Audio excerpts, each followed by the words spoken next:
Hello, welcome to Papa Nick's Music. I am, as always, your host, Papa Nick Lewis, and today we're talking about AI. Because, of course, we are. I first started thinking about that. I mean, I'm interested in the concept, and so my ears perk up every time I hear a conversation that gets into this territory. And I've been thinking about doing this video for quite some time. The first version of this conversation that I was planning to do was way the hell back in November, when the Beatles released their last single, Now and Then. There was quite a bit of hubbub at the time about the use of AI in that recording process. Even though the extent to which AI was used in that recording process was that John's original home recording, which was on cassette and had, because of the way it was recorded, vocals and piano were inextricably mixed. But software has since been developed that allows to take those two things and separate them. Which means that now we can mix John's vocal or his piano separate from the other, keep one, ditch one, whatever you want to do. Something that they didn't have access to back in the 90s when Jeff Lynne was trying to cobble together singles for Real Love and Free as a Bird. And so this new technology was used in the Beatles single, and there was, like I said, there was a little bit of hubbub about that. And so I was going to start this conversation back then. But after I did a couple of rough drafts, I talked with the board of directors here at Papa Nick's Music, the international headquarters of Papa Nick's Music, i.e. my wife. And she suggested a couple of areas where I was probably not exactly hitting the mark in terms of what I was trying to say. So I tabled the conversation for a while. I've been paying attention to it as it has evolved naturally, and now I'm back. This is my take on AI. Ooh, I'm sure we're all eager to hear it. Before we get into this, I want to make a couple of things straight. Thing number one, I'm going to go ahead and use the label AI, even though the stuff that we're talking about is not really AI. AI, as I'm sure you know, stands for artificial intelligence. And that's not what we're talking about. What we're talking about these days, when we're talking about content generating software, whether it's used to generate writing like ChatGPT, or pictures or recordings, music performances, whatever. We're not really talking about intelligence, artificial intelligence. What we're talking about are algorithms that are so intricate that they are able to analyze patterns over virtually all stored data on the internet. And because they're able, well, not quite that bad, but you know what I mean.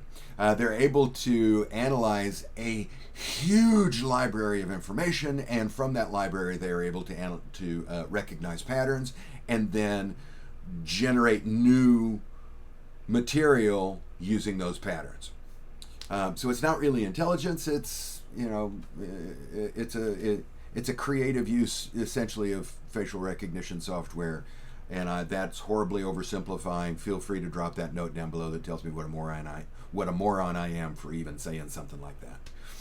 But what we're not talking about AI in the science fiction sense of the word, which gets me to my first caveat for this conversation.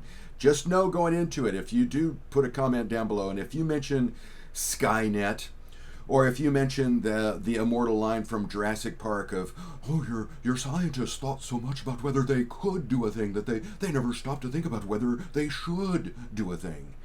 Apologies for the world's worst Jeff Goldblum impersonation. These things, hereinafter just referred to as the Skynet argument, the The Skynet argument has a fundamental flaw in that you are talking about something fictional as if it actually happened. Skynet had to happen in the Terminator in order for the story to be told. Real life doesn't have James Cameron putting his thumb on the scales of what will and will not happen. So, you don't bring up Skynet, I won't bring up Star Trek, we'll all live a lot happier. Second thing I need to make clear before I get into this is it's going to be clear from the start, I think, that I have a tendency here.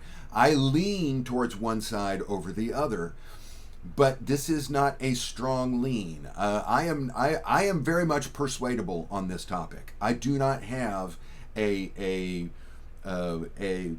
position that I am trying to stake out here in terms of something that I'm trying to get other people to adopt or to accept. Okay, what I want to talk about is not so much whether the use of AI in the creative arts, in the performing arts. I don't want to get into whether using AI is a good thing or a bad thing. What I want to talk about is the flaws that I've seen in the arguments that I've come across that are arguing against AI. And because I'm focusing on that, you might think that I am staunchly pro AI. And I will admit, I'm fascinated by the subject, and I think it's an exciting development in art, believe it or not. But I'm persuadable. I have not invested in this. I have no oath of loyalty to the pro AI crowd or anything like that. Okay, so if you want to carry on the conversation in the comments down below, I'm always happy to do that. Just know I'm not speaking from a carefully guarded position here. Okay. My frustration is not with the subject matter, it's not with the position that people take, it's with the way they are articulating that position. And that's what I want to talk about today. So, when you start talking about AI, or you listen to people talking about AI as it is being used in the arts, one of the things that you hear pretty quickly is that AI is bad because, and there are some frequently used becauses. Because, number one, AI is bad because it infringes on copyright. AI is plagiarism software.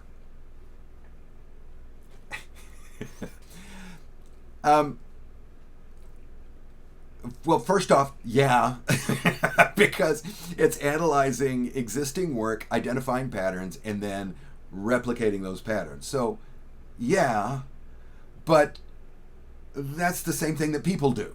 There are artists that regularly emulate other artists. And I'm not just talking about, people who are in cover bands, who are, or people who are in tribute bands who are trying to reproduce those original recordings exactly. Regular songwriters frequently will write songs that are in the style of somebody else. One of the criticisms that a lot of people make of Billy Joel is that he's trying too hard to sound like the Beatles, for example. Real live human artists frequently emulate other artists and in many cases plagiarize when they are doing that. George Harrison was sued by Bright Music or Bright Tunes. I think it's Bright Music. There's a crawl down below that's got the real name, whichever one it is. He was sued because the chord progression and melody of My Sweet Lord were uncannily similar to the chord progression and melody of He's So Fine. Did George Harrison consciously plagiarize He's So Fine? He says he didn't, and I have no reason to doubt that he was telling the truth. But he definitely plagiarized. He definitely copied it. As soon as we agree that we are writing, as soon as I agree that I am writing a pop song, then I have given myself limits. I've given myself limits in term from the genre in terms of things like allowable tempos and allowable chord progressions and stuff like this. I'm using a 440 hertz tuning, so I'm limiting the pitches that I use because I want those pitches to blend together nicely.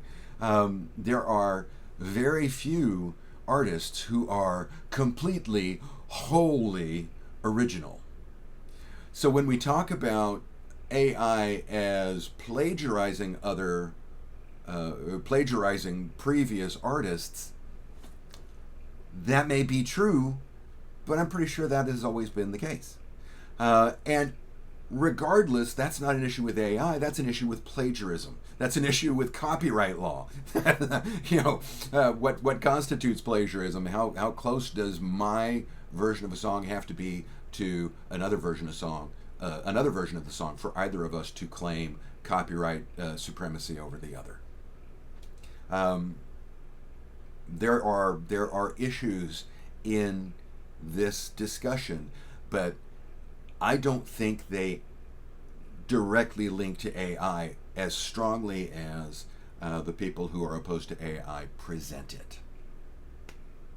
My second because. AI is bad because it's removing the human essence from the activity.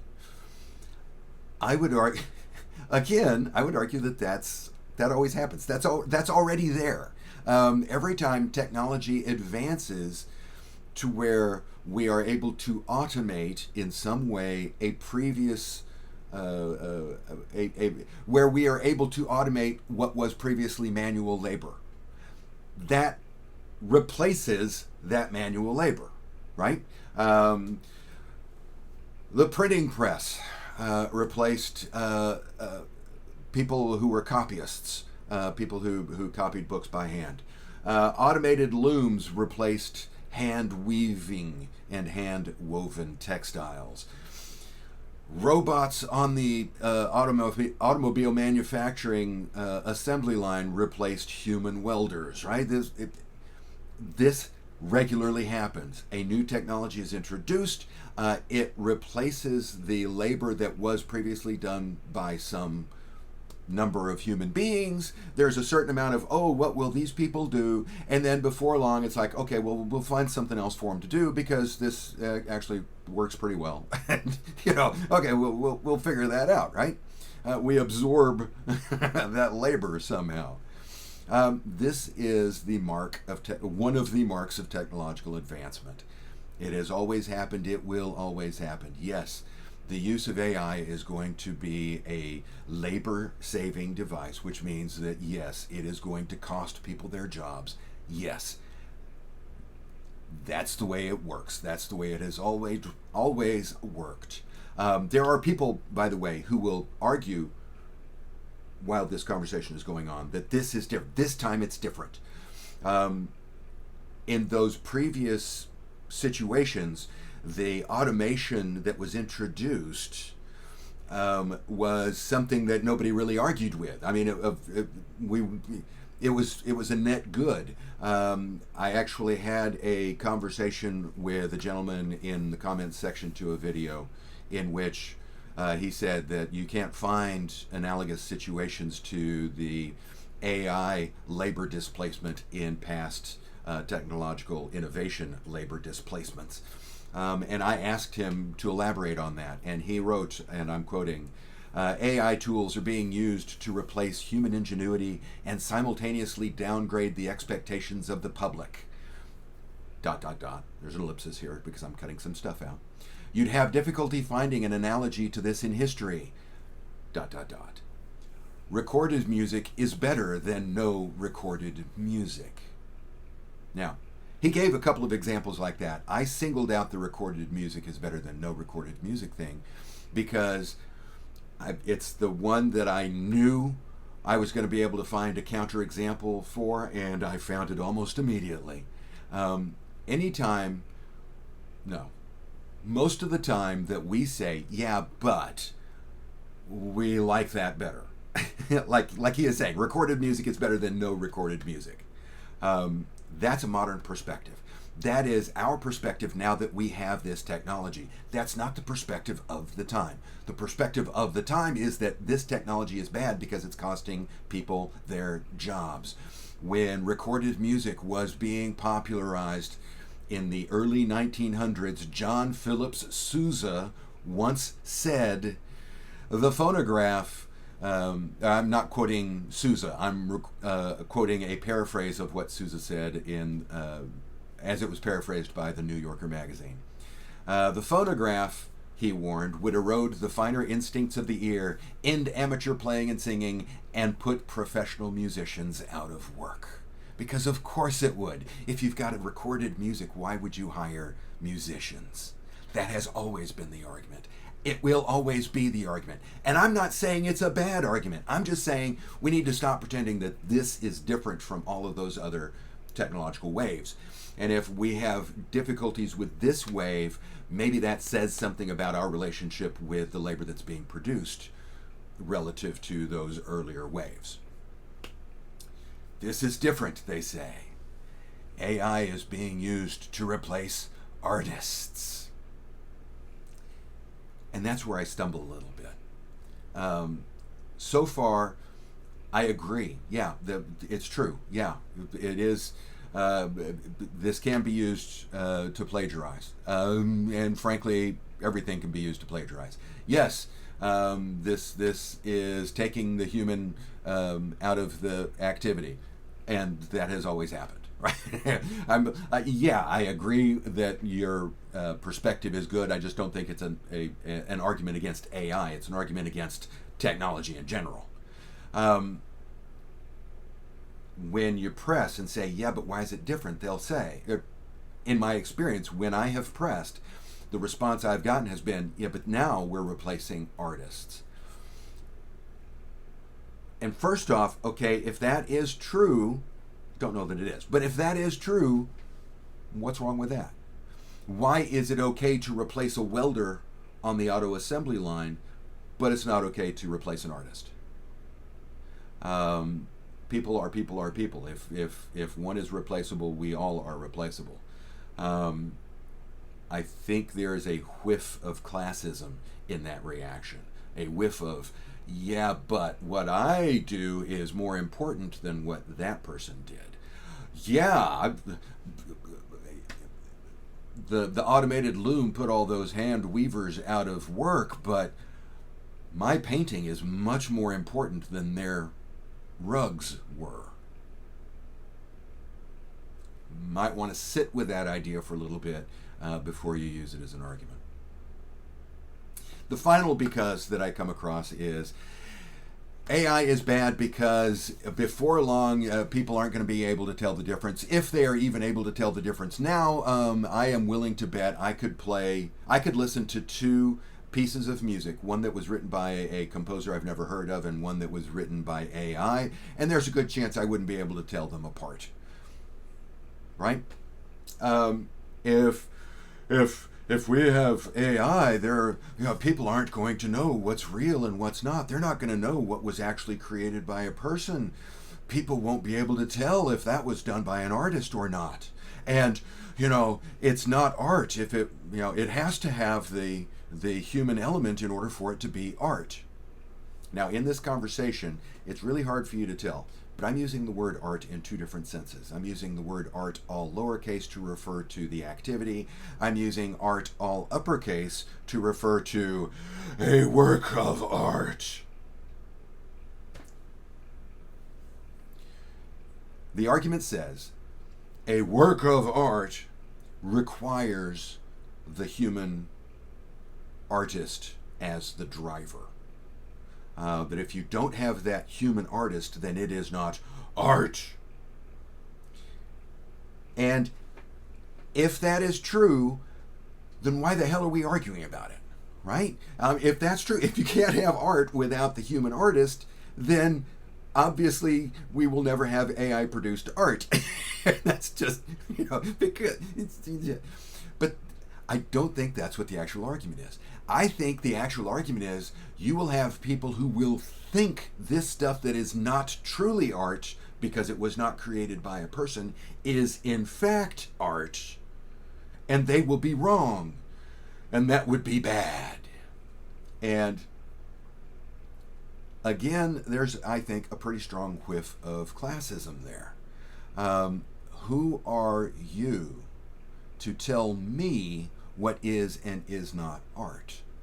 I don't require a set of credentials from the artist who created this work of art for me to enjoy the artwork. I will not automatically enjoy an artwork because its creator had certain credentials. Okay? One of the things that every video that I have recorded that has any degree of relative judgment, I do the subjectivity notice. There's no such thing as objectively good or objectively bad art. There is only art that we like and art that we do not. And as long as we keep that in mind, this is wonderful conversation, blah, blah, blah. The whole point of that is nobody else has an opinion of art that supersedes my own. Because nobody else's opinion of art is inherently superior or inferior to my own. The aesthetic experience is a subjective, personal experience. Because I believe that so strongly, then of course I'm not going to belittle an artwork because it was created through AI.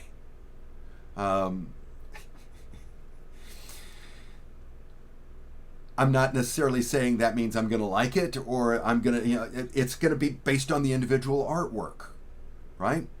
I don't need to have a credentialed artist in order for me to enjoy an artwork. I just have to have an artwork that I enjoy. And that might be created by a person, it might be created by software, I don't know. And frankly, I don't care. Either way, it is my job as a consumer of art to decide what is and is not art. It is not your job as an artist to tell me that. I firmly believe. And I'm setting off to the side the sub-thread of this argument that often crops up, that AI is used by people who are too lazy to learn how to do it properly, which is a sinus-clearingly elitist attitude. If I use AI to generate the artwork for my CD that I'm working on, I've been working on a third album for, God, going on 5 years now. And if I ever do finish that thing, I'll probably generate the cover art using AI image generation, because I am not a graphic artist. Now, for you to then tell me that I'm doing this, that my doing this is in some way illegitimate because I'm just unwilling to put in the time it takes to learn how to be a graphic artist, I will happily tell you which rope you can go pee up, because I don't necessarily want to learn to be a graphic artist. This is not a situation where I could have paid somebody to do it for me. I don't have that kind of budget.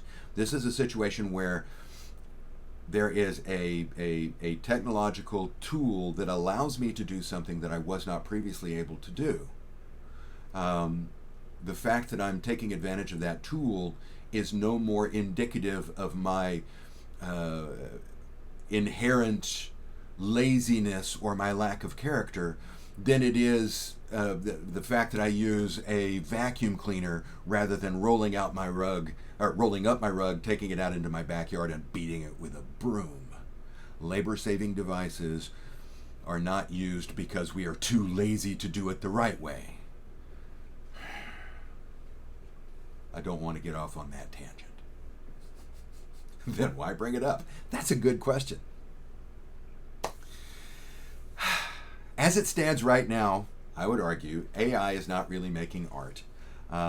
It makes a product that shares qualities with art, but it's not making art. It's like processed sandwich slice cheese food is not really cheese, right? I mean, the farther away from cheese it gets, the less prominent the word cheese is in the title. And when you finally get to pasteurized processed cheese, or pasteurized processed sandwich slices. They can't even call it cheese in the name. You know that is not cheese. And that's what we are at, the level of AI that is pasteurized, processed, sliced sandwich slices. This is not actual art. But that's the direction we're headed. AI will eventually get to the point where it can generate art. Where it can generate a picture of a crowd, for example, where all of the people in the crowd have the right number of limbs and the right number of fingers, and we don't have extra fingers jutting out of their foreheads and stuff like this.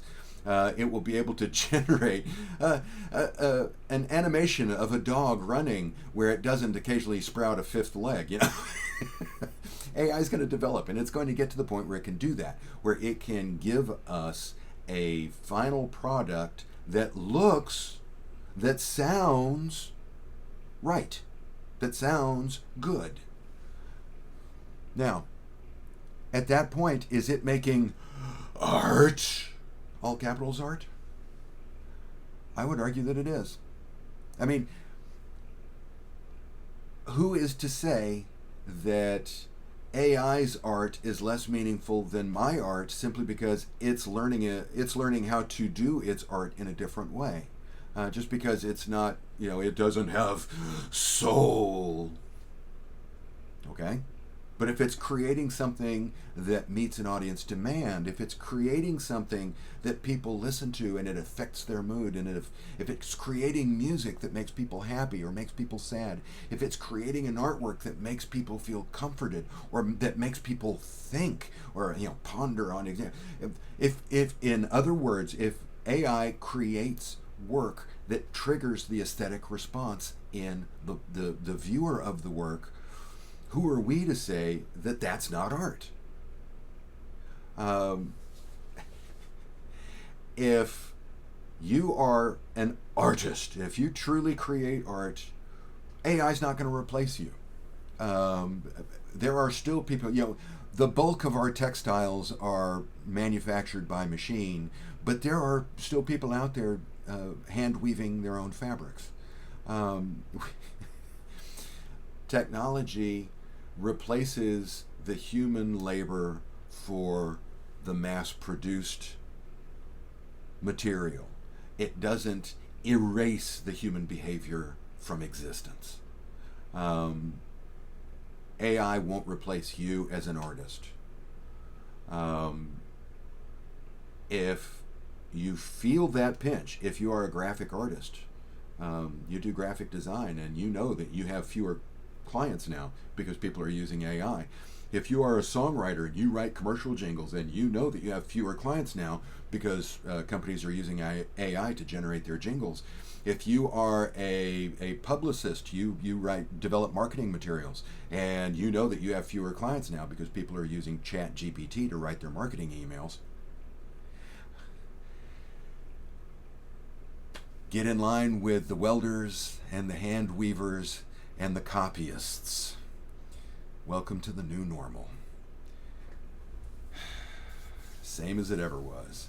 Same as it ever was. And that's what I think about AI. I know, it's a jumbled mess. What do you think? Do you agree? Do you disagree? Drop that note down below. I always love hearing from you. Particularly if you think that I am misrepresenting an argument. I do want to hear that. Remember, I'm persuadable. I don't really have a dog in this fight. I personally think the development of AI is fascinating, and I am eager to see what comes from it. But it's not like I am a staunch supporter. I don't own stock in one of the tech companies or anything like that. I know there are disadvantages to AI, power consumption being right up there toward the top. So I don't have my blinders on here. It's just, I think a lot of the people who make the arguments against AI have blind spots in their arguments that I don't think they are aware of. And I'm doing my best to shine some light on those blind spots so that you aren't quite so easily dismissed by people who disagree with you. That's all. So if you think that I've misrepresented one of those blind spots, drop that note down below. I always love hearing from you. As always, if you enjoyed today's video, I've enjoyed it, even though it's been meandery. If you enjoyed today's video, I'd appreciate it if you click the like button. If you do click the like button and you have not already done so, I'd appreciate it if you'd click the subscribe button as well.